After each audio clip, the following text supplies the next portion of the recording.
비 오는 장례식장 검은 상복을 입은 며느리 수지는 시어머니의 영정 앞에 서 있었다. 눈가엔 눈물 대신 싸늘한 한숨만 맴돌았다. 사람들은 속삭였다. 10억 유산 전부 숨겼대. 며느리한텐 한 푼도 안 줬대. 다들 알잖아.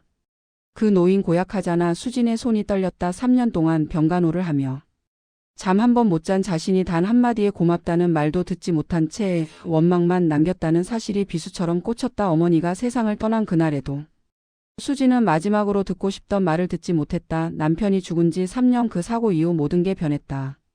그날 남편의 장례식장에서 시어머니는 냉정하게 말했다. 내 아들 죽음은 내 탓이야. 내가 불길한 여자야. 보험금 10억 그건 내 거다. 수지는 말이 나오지 않았다. 보험 수익자는 자신이었지만 시어머니는 이미 서류를 바꿔치기해 자신 명의로 만들어버렸다. 남편의 유품도 통장도 심지어 결혼 반지도 가져갔다.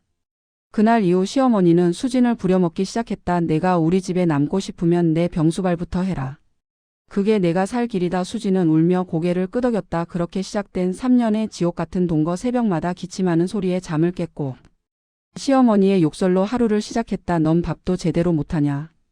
내 꼴이 그 모양이니까 우리 아들이 일찍 죽은 거야. 수지는 아무 말도 하지 않았다. 그저 묵묵히 밥을 차리고 약을 챙겼다. 어느 날이었다. 시어머니가 동네 사람들과 전화를 하는 걸 들었다. 내가 죽으면 그 돈 전부 내 조카 준다. 그 여자한텐 한 푼도 없다. 수지는 벽 너머에서 그 말을 듣고 무너졌다. 이 집에 들어와 자신이 한 게 다 뭐였나 싶었다. 시어머니가 잠든 뒤 그녀는 몰래 금고를 열어봤다. 안에는 현금 다발과 도장 그리고 이상한 서류 뭉치가 들어 있었다. 서류엔 이름이 적혀 있었다. 김수진 사망보험금 수령자 김말순. 그 순간 머리가 하얘졌다. 시어머니가 자신의 서명을 위조한 것이다. 분노가 치밀었다. 하지만 경찰에 신고할 수도 없었다. 증거는 부족했고 세상은 며느리 말을 믿지 않았다. 다음 날 시어머니는 서류가 사라진 걸 알아챘다. 그리고 수진을 밀쳤다. 내 물건에 손댔지. 내가 감히 어디서 도둑질을 해. 수진은 아무 말 없이 그 자리를 피했다. 그날 밤 비가 내렸다. 시어머니가 욕을 퍼붓던 날이었다. 넌 내 아들 죽인 살인자야. 그 말이 귓속에서 울렸다. 수진은 베란다로 나가 빗속에서 울었다. 그렇게 한 달이 지나고 시어머니는 병세가 악화됐다. 병원비는 전부 수진이 감당했다. 시어머니는 여전히 차가웠다. 죽기 전날에도 그녀는 수진에게 말했다. 넌 내 재산 손끝 하나도 못 건드릴 거야. 나는 내 피부치에게 다 줄 거야. 수지는 차갑게 웃었다. 이제 상관없어요. 어머니. 그날 밤 시어머니는 심장마비로 쓰러졌다. 수지는 119를 부르고 손을 잡았다. 하지만 이미 늦었다. 차가운 손을 쥔 채 눈물이 흘렀다. 당신이 그렇게 미워하던 제가 이제 울고 있어요. 어머니. 장례식 날 변호사가 찾아왔다고. 김말순 여사의 유언장이 있습니다. 수지는 고개를 돌렸다. 필요 없어요. 하지만 변호사는 봉투를 내밀었다. 꼭 읽으셔야 합니다. 그녀는 망설이다 편지를 열었다. 첫 문장은 충격이었다. 수진아, 내가 널 미워한 이유를 알아야겠다. 너는 내 아들의 여자를 빼앗은 여자였다. 수진의 눈이 커졌다. 여자를 빼앗다니 말도 안 되는 소리였다. 편지의 내용은 충격적이었다. 남편은 결혼 전 다른 여자와 약혼 중이었고 그 여자는 시어머니가 평생 아꼈던 이웃집 딸이었다. 그런데 그 약혼이 깨지고 몇 달 후 남편은 수진과 결혼했다. 그날부터 시어머니는 수진을 증오했다고 적혀 있었다. 수진은 손이 떨렸다. 자신은 그런 사실을 몰랐다. 남편은 단 한 번도 그런 얘기를 하지 않았다. 유언장은 계속 이어졌다. 너는 나에게 죄인이었다. 하지만 넌 끝까지 내 곁을 지켰다. 나는 내가 밉지만 동시에 고마웠다. 내 마지막 부탁이 있다. 금고 안에 있는 통장을 열어봐라. 수진은 급히 집으로 달려갔다. 금고를 열자 낡은 봉투 하나가 있었다. 안에는 서류 한 장이 들어 있었다. 수진장학재단 설립허가증 대표자 김수진 기부금 10억 원. 수진은 그 자리에 주저앉았다. 눈물이 쏟아졌다. 어머니는 돈을 숨긴 게 아니라 이미 자신 명의로 장학재단을 만들어놨던 것이다. 그리고 봉투 속엔 또 하나의 쪽지가 있었다. 사람은 미워하면서도 사랑할 수 있다. 나는 내가 그걸 알길 바랐다. 내 아들을 잃고 널 미워했지만 넌 결국 내 마지막 남은 가족이었다. 수진은 오열했다.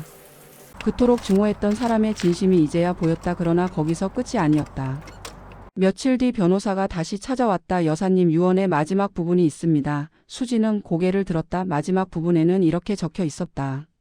내 조카들이 내 재산을 노릴 것이다. 하지만 그건 내가 지켜야 한다. 내가 남긴 10억은 내 몫이다. 재단은 내가 운영하되 절대 포기하지 마라. 그날 밤 시어머니의 조카들이 장례식장에 찾아왔다. 얼굴에 억지 미소를 띠며 말했다. 이모, 유산은 우리가 상속받아야 하지 않겠어요. 법적으로 피 한 방울 안 섞인 며느리보다 우리가 더 우선이죠. 수지는 아무 말 없이 그들을 바라봤다. 조카는 금고 서류를 빼앗아가려 했고 수지는 몸으로 막았다. 몸싸움 끝에 서류가 찢어졌고 조카는 욕설을 퍼부었다. 내가 돈에 미쳐서 이러는 거지. 그 순간 변호사가 나타났다. 경찰에 신고합시다. 그들은 도망쳤다. 수지는 찢어진 서류를 부여잡고 울었다. 왜 어머니는 끝까지 이런 시련을 남기셨나요? 하지만 그 눈물 속엔 이제 분노가 아닌 이해가 섞여 있었다. 어머니는 자신을 단련시키고 있었다. 돈에 흔들리지 않고 진심으로 사람을 보는 법을 배우게 하려고 한 거였다. 다음 날 수지는 은행에 가서 재단 명의의 계좌를 확인했다. 잔액은 정확히 10억이었다. 계좌 하단엔 메모가 있었다. 김말순의 사랑. 수지는 손끝으로 그 글자를 어루만졌다. 그리고 하늘을 향해 속삭였다. 어머니, 저 이제 알겠어요. 당신의 미움은 사랑이었어요. 그날 이후 수지는 장학재단 계좌를 지키기 위해 모든 서류를 정리하며 하루를 버텼다. 그러나 시어머니의 조카들은 멈추지 않았다. 익명의 제보를 가장한 기사들이 올라왔고 수진이 유산을 가로챘다는 소문이 동네방네 퍼졌다. 후원자 몇몇이 후원을 보류하겠다고 연락해왔다. 사무실 문이 닫히는 소리가 유난히 크게 들리던 밤 수지는 빈 책상 위에 시어머니의 낡은 일기장을 펼쳤다. 마지막 장 아래 여백의 희미한 글씨가 눈에 들어왔다. 금고 바닥.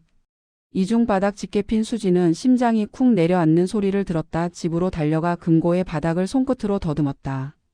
얇게 들뜨는 금속판을 조심스레 들어 올리자 작은 봉투가 나왔다. 봉투 안에는 공증사무소 직인과 함께 녹음 파일이 담긴 미니 카세트가 들어 있었다. 날짜는 남편 장례식 다음 날로 표기되어 있었다. 공증 확인서의 요지는 이랬다. 김말순 본인은 사망보험금 10억 전액을 며느리 김수진에게 귀속하며 장학 목적 공익신탁으로 지정한다. 조건은 운영의 독립성 보장과 피상속인의 친족 개입 배제였다. 수지는 손을 부들부들 떨며 녹음기를 켰다. 오래된 기계는 우지끈거리더니 낮고 갈라진 목소리를 틀어주었다. 내 아들 떠난 분노를 며느리에게 쏟아부었다. 그러나 저 아이가 나를 살렸다. 이 돈은 저 아이 몫이자 세상으로 흘러가야 한다. 내 피부치가 탐한다면 이 공증으로 막아라. 공증인의 목소리가 이어졌고 서명과 지문 확인 절차를 또박또박 읽어주고 있었다. 수지는 눈을 감았다. 눈물이 떨어졌고 곧장 변호사에게 연락을 취했다. 변호사는 서류를 보자마자 고개를 끄덕였다. 이건 강력합니다. 유언장보다 우선하는 공익신탁 설정 문구가 있고 녹음 증거에 공증인 절차가 정확히 기록되어 있어요. 다만 상대가 소송을 제기하면 법정에서 다퉈야 합니다. 며칠 뒤 예고 없이 내용 증명이 도착했다. 조카들이 상속회복 청구 소송을 제기한 것이다.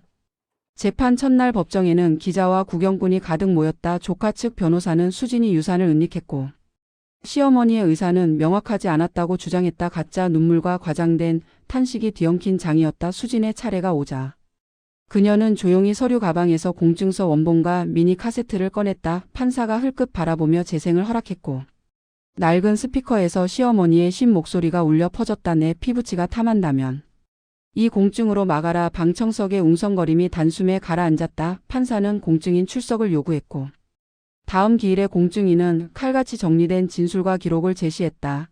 그 자리에서 또 하나의 반전이 있었다. 공증사가 가져온 서류철 뒤쪽에 문서 한 장이 추가로 꽂혀 있었는데 시어머니가 병원에 입원하던 날 작성한 추가 확인서였다. 유산은 전액 며느리 김수진에게 기부 목적 공익신탁 형태로 귀속한다. 며느리가 사망 시에도 친족에게 분배하지 않으며 교육 복지 목적으로만 사용한다. 서명과 지문은 또렷했다. 조카 측 변호사는 당황해 자료가 조작되었다고 외쳤다. 그러나 판사는 자료 보관 로그와 원본대 조필 도장을 하나하나 확인시켰고 조작 가능성은 희박하다고 정리했다. 분위기가 수진에게 조금씩 기울던 그때 조카 중 한 명이 마지막 발악을 했다. 남편의 사고가 단순한 교통사고가 아니며 며느리가 보험금을 노린 결혼을 했다고 주장한다며 모호한 이메일 캡처와 익명 제보를 흔들었다. 수진의 심장이 얼어붙었지만 변호사는 기다렸다는 듯 노트북을 열었다. 블랙박스 영상과 교통조사 종결서였다. 남편 사고는 우회전 화물차의 과실로 이미 확정되었고 가해자는 그날 밤 자수했으며 시어머니가 합의금 전액을 피해자 추모 기금으로 기부했다는 사실까지 기록돼 있었다. 오히려 조카 측이 교통사고 소문을 퍼뜨려 허위사실 유포로 고소당할 위험이 있다고 판사가 경고했다. 조카들의 얼굴이 사색이 되었다. 재판은 속행되었고 둘째 기일에서 결정적 증거가 추가로 나왔다. 동네 구형 초인종 카메라가 저장해둔 오디오였다. 시어머니가 살아있던 무렵 조카들이 몰래 와 금고의 위치를 묻고 서류를 바꾸자고 공모하는 속삭임이 녹음되어 있었다. 목소리 감정 결과 조카 둘과 남편의 성인이 된 사촌 아들의 음성이 일치한다는 감정서가 법정에 제출되었다. 순식간에 판세는 뒤집혔다.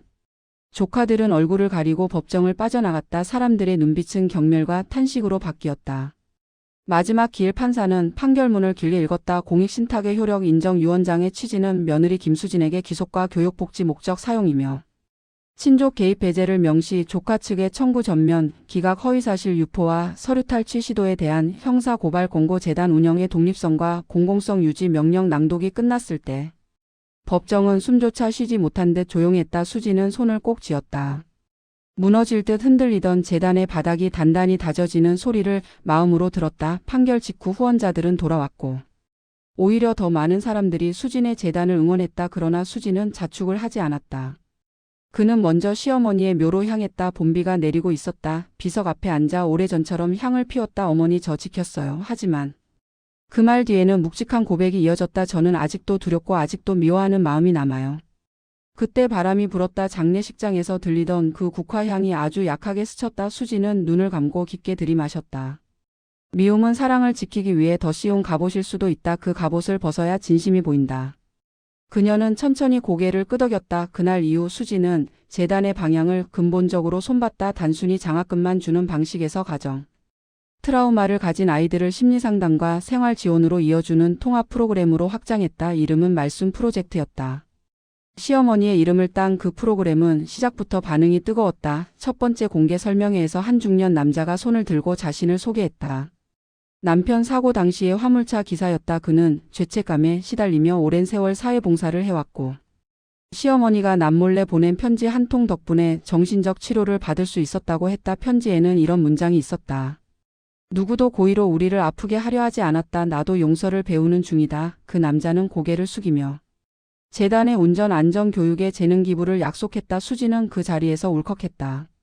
시어머니의 그림자는 곳곳에 남아 있었다. 미움처럼 보였던 말들은 사실 자신의 허술함을 덮는 서툰 껍데기였고 그 안의 사람은 마지막까지 사랑을 준비하고 있었던 것이다. 시간이 흘러 재단은 도시 외곽의 오래된 공장을 개조해 배움과 돌봄과 일자리를 연결하는 복합센터를 열었다. 한부모 가정의 부모가 오전에 기술 교육을 받고 오후에 아이들이 상담과 학습을 받는 구조였다. 개관식 날 은지가 교사가 되어 아이들을 이끌고 들어왔다. 수지는 은지를 보며 옅게 웃었다. 은지는 조심스럽게 말했다.